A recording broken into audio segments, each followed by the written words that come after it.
You talked about the difficulty getting ready for Robert Morris, just with new guys, hadn't been on the field, hadn't seen a whole lot, and you guys really put in a lot of work.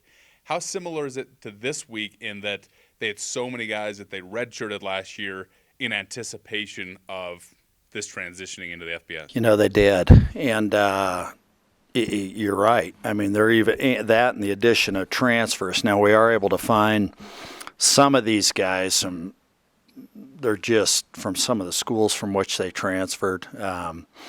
Certainly how highly recruited they were. So that makes it a little bit easier to find film on some guys too. Yeah, they're really, really capable. And, and I kind of think back to about 5 years ago, if you would have said, hey, James Madison, North Dakota State, and Sam Houston are immediately playing in an FBS league, you'd say they're going to play in a bowl game. And, they won the national championship, 3 years ago, 2 years ago, 3 years ago. And just what they've been able to bring in, from a bunch of guys from other Power 5 schools. So, they're highly, highly talented. What kind of raised your eyebrows a little bit, what they did defensively against BYU? That's pretty good offense that they held to 14 points. Yeah, I can't remember very many times where in Provo, Utah, in the last 50 years, they've scored 14 points. Yeah. I remember the Falcon. Yeah. I won't elaborate any further. Yeah. It seems the strength of their defense is with their linebacking core, especially. There are two linebackers that led the team in tackles. Would you say that's where kind of everything builds from with their defense, is that linebacking core? Well, I just don't think it's only there. You look at how large they are up front, how good they are in the on the back end, especially at corner, and we just aren't talking apples to apples. Anytime you're playing these teams that have that many transfers, and one team lines up with zero, and the other team's got there's going to be a difference. And you kind of joke about being the underdog, but honestly, this is a huge test. And it's going to be really the rest of the year, but specifically this week. So then, to that end, after you watch the film from the Robert Morris game, where would you like to see your team get better in order to be able to step up to the challenge Sam Houston brings? Well, we don't assume. It's, you draw from each game that you play, and there's probably only so much you can draw from a game. We certainly want to extract as much as we possibly can, and yet it's we're in a pretty major, I don't want to say rebuilding, but we're in a pretty major start over, and you just can't get there through one game. You can't get through 7 or 8 games. It's going to take quite a while for us. Yet that didn't take away from the challenge that we have this week, because we got a huge one. When New Mexico State dropped off the schedule, which created this game, what were some of the discussions, other options? Was there ever a chance you would have played an 11-game schedule had Sam Houston State not? No, I think this was it was probably about 18 months ago. And I think the opportunity, obviously, to play in Houston specifically, just the quality, the number of football players in that state, it's huge. We just, as you go through our roster, far enough, we recruit the whole country, but there is a state that's much more prevalent, when you go through our roster, and it's there. And, we've been in Fort Worth, we've been in Arlington, we've been in Dallas, and now to be in Houston too. We'd love to be able to do that a bunch. It's just, for us, it has to be via the non-conference route. How is football different in Houston versus the Metroplex? They're both incredible. If you had to pick If you had to say, all right, there are only 3 or 4 areas in the whole country, where's the best? Houston and the Metroplex are both coming up in that conversation. I mean, it's just, the population. I think that area is roughly, I want to say about the 4th biggest area in the country. Well, there are a few more football players than maybe there are there compared to New York City. I mean, to be real. And clearly who we play this week, they're right in the middle of it. Right on I-45, they can go 2 hours one way and an hour and a half the other, and they're in both those spots. And it shows when you look at their roster. Coach, have you noticed in the past when you take Texan players back to Texas, have you noticed anything different about them, or do you have to specifically say something to them like, guys, it's not all about it's about football, and then you'll get a chance to see your family? I don't feel like I have to answer your question. Our guys, they cherish, they realize how incredible it is to be able to play football. And if you're at a service academy for the requirements while you are going through the Air Force Academy to even earn a chance to play football for us, it's hard to do, let alone being able to do it in a competitive way. Silly question, but is there anything quirky about the stadium that you remember from your time there that you remember that maybe you have to tell your players about? It's changed. When I was there, they had the roll-in grass. And it really, there were some times, depending on how much moisture was still under that grass, where it was a concern a little bit with footing. They've solved that. They solved that about 14 years ago.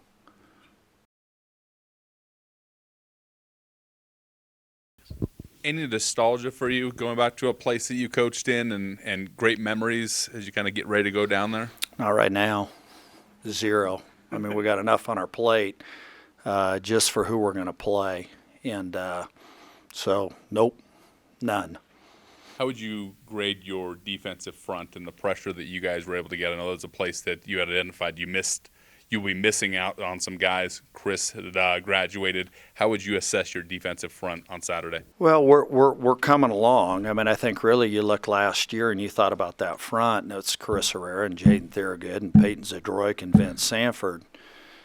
We didn't get one snap out of any of those guys this past Saturday. And probably, as we go throughout this season, we're having new guys in a bunch of roles. And, it's just we got to keep pounding and grinding and pushing forward. We're not it's probably where we're a little bit different than somebody that made a bunch of starters or somebody that brought in a good number of guys that were portal guys, and we're starting from scratch. How difficult was the decision to leave Houston just because of the family situation? I mean, I think all of us can relate to that. You thinking back to that, what variables did you have to weigh? I can say initially I was like, there's no way we want to leave. And it was, again, we had Amanda's family lives right there. So the kids being able to hang with all their relatives was a pretty cool deal. How much they love football there and the commitment of that organization. You just kind of felt that, you know what, you can build something and you can win. And so, yeah, that was hard. Now, what was probably in time, what you realize is, the quality of young men, young women that are here at the Air Force Academy and the commitment that they make to go serve is pretty neat, too. And does this matchup recall memories from 2014, going to an NFL stadium to play a team in its first year in the FBS? It doesn't. And the reason why I say it doesn't, I know we did. That's a good point. Just when we played down there in the old dome, Georgia Dome, the difference is you just look at where these guys already are. I mean, from the get-go, this is, like I said, this is a bowl team. And they were when they won the national championship. And just their talent level is exceptional.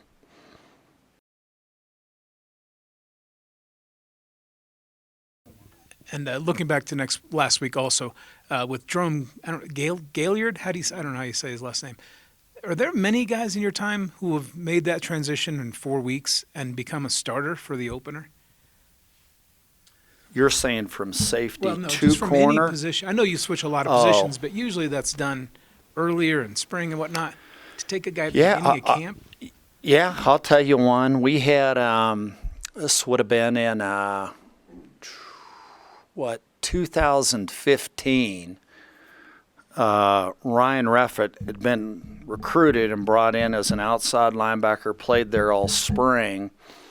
And in early August, we said, well, maybe we'll try him at tight end. He probably won't play because we have Garrett Griffin.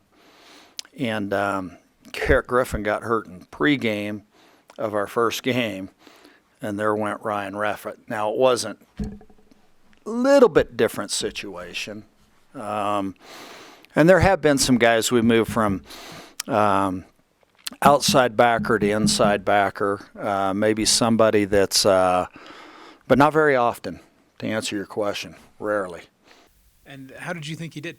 Now that you've had a chance to look at film? It was good for him to play. I do think, this week things are going to get on your toes in a hurry, the guys they have. And I think just naturally, some of your alignments, I think you realize some of the details of how you align, where you want to be 4x1 outside or 7x2 in a certain alignment and know exactly where your eyes need to be. It takes game reps, not just practice reps. And would you anticipate having more guys available this week? I know the depth chart reflected, Caleb Holcomb on there. I don't know about that, just because there are some guys that are out too from last week. So we'll just, so it might be a case where there are 2 more that are in and 3 more that are out. And I don't know that exact number. I don't know exactly who. I'll get a little better idea as we go through this afternoon, just because today you're back in full pads. So, token Texas question. Armed Forces Bowl in Dallas, you had 10 tackles. Army game last year in Texas, you had a sack and 5 tackles, I believe. I'm seeing a trend that Trey Taylor plays well when he goes to Texas. Can you confirm or deny that? I try to be consistent as much as I can, but I will say that some of my Texas games have been some of my best games, whether that's just, I don't know, the support in the crowd or just the game plan or who we're playing against. But, yeah, I think that I do play pretty well when we go back home. How would you assess the way that Jerome played moving from safety to corner the other day? He shocked me, I will say. He's a special talent. I mean, he's 6'3". He weighs a good amount of weight. When he's able to get his hands on somebody, he's elite. And I think he has some of the qualities that can, make him be a star at the next level if he can hone down on some of the things that make a cornerback.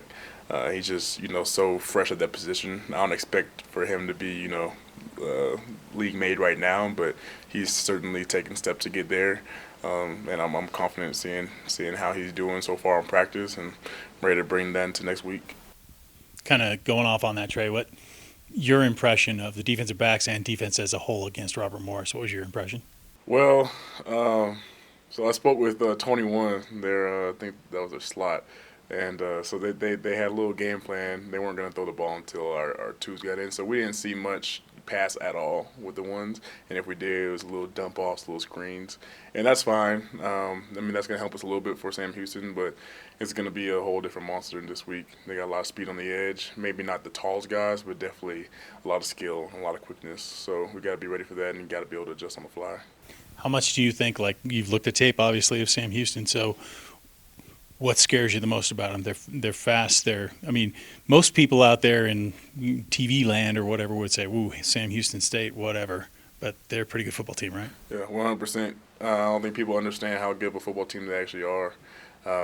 They recruited me pretty heavily out of high school, and I had a very healthy respect for them during the recruiting process because they had won, I think, 3 championships in a row, at the FCS level. And that's that's the best you can do at that division. So like them coming up to FBS last year, I think, they have a really solid team. But we don't have much worry for them. They do have speed, like I said. They have a pretty big O line, but I mean our defense. Hopefully, it was proven a little bit during Robert Morris, but I think it's going to be proven even more this game that we can handle whatever's thrown at us. Because you've played the 4 games in the Metroplex, is this, I don't know, is this a little less special because you've done it so many times so close to home and now you're a little farther? Not really, because I think I have more people come to this game than I did at some of the Dallas games. But it is kind of cool seeing the amount of hype that the team is getting in regards to people from Houston, because there are a lot of people from the Houston area, and that's all they're talking about right now is getting tickets and how excited they are to be home and stuff like that. So not just for me, but for the team as a whole, everybody's like really, really, really excited to get out there. And how would you look at the difference in football culture from the Metroplex versus Houston? I think everybody says like everything's bigger in Texas, everything's bigger in Dallas. I don't think that it compares at all, and I'm gonna get hate for that, especially if you ask Goody about it. But everything in Dallas is a lot bigger. We got a lot more love for the game, I feel like, and I feel like Dallas, like you were built to be a football player. In Houston, I know some lacrosse people, I know some golfers, I know. In Dallas, there is not really any of that. There's you play football or else. So Back to Jerome, I'm curious, what kind of basketball player is he? And like, do you guys have like a standout player on the defense or on the team? yeah, so he's probably the best on the team, I would say. I've seen him in open court go through the legs and dunk it, and that makes me excited about any time somebody's gonna get a jump ball on us. I feel like he's gonna come down with it 99% of the time. But Caleb Rillos, man, I hate guarding that dude. Like, I don't like stepping on the court when he's on the court because he's special. His mix of height and athleticism. Whenever he's going up for a rebound or whenever he's going up for a dunk or anything like that, I'm just getting out the way. I'm not even entertaining it. He got anything that he wants on the court, he can have. But yeah, they're both special athletes. I think they're almost comparable in their size and capabilities. But yeah, those are definitely the best 2 we got on the team. Just can you imagine, being a safety, what it would take in a span of 4 weeks to transition over to corner, and not only transition but become a starter? Like, can you kind of, for those of us who don't really know the intricacies, like what would that entail? It's a lot of footwork. It's more footwork than anything because, especially in our defense, the safeties handle most of the calls and most of the adjustments to the formations, which is cool because Rome already has a lot of those capabilities because he was he moved right from safety, so he knows a lot of the checks and everything like that. But cornerbacks need to hone in a little bit more on the footwork and I guess the smaller aspects of the gameplay. So which hand to shoot, the receivers' tendencies, how they come off the line, especially in pressing is something that safeties don't do a lot, and that's definitely a part of our defense that we try to pride ourselves on is slowing down the receivers at the line so that the timing with the quarterback and the receivers is off a little bit. So that type of stuff, that is definitely a big change for anybody, and I'm just surprised that he's handling it that well. As you've started to study, Sam Houston State, what are you seeing, and how is that maybe different than what you would have anticipated a year ago when you knew you guys were playing this team in its first year at FBS level? Honestly, last year I didn't know too much about the team, so my opinions were pretty shallow, I guess, just knowing that they were in the FCS, and they did redshirt a bunch of guys. So we learned that this week that they redshirted a bunch of their best players. So they're going to look pretty good. But watching film on them and watching the BYU game, they look pretty good. Their defensive line is pretty stout. They're big, muscular, and they're very athletic. So, yeah. Did you guys stay up Saturday night and watch the game? Or did you personally watch it, or did you watch it with any teammates? Yeah, I went home Saturday, just to Denver. But I watched it with my mom and my fiance and brother and everyone. Congratulations on the fiance part. Oh, thanks. I'm just curious, your assessment of the O-line play against Robert Morris? I thought we did pretty good as a unit. I thought all of our starting O-line and all the guys that rotated in, even down to the threes that got in, I thought we played very consistent.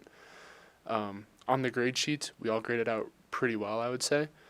assignment-wise, we were all locked in. I'd say we played a very solid game.